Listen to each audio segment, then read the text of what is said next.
Welcome to the Tech Egg. Don't get scrambled. Enjoy the video.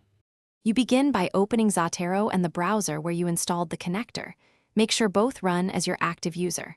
Once done, open a Google Doc and confirm the Zotero toolbar appears under Add-ons or as an extension icon. If the toolbar is missing, restart the browser and Zotero desktop. Make sure syncing is enabled so your library is current. Now you're ready to insert your first citation directly from the document without switching windows.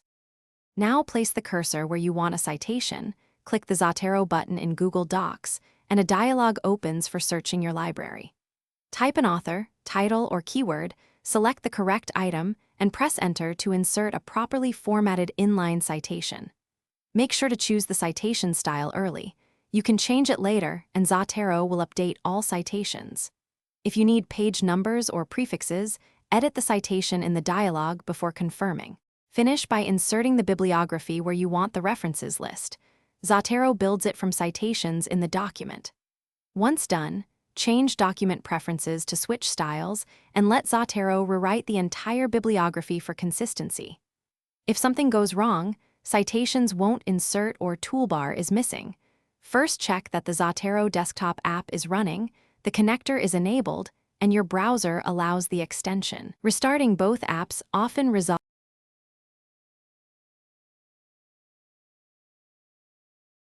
Thanks for watching. Consider subscribing if I helped unscramble your problems.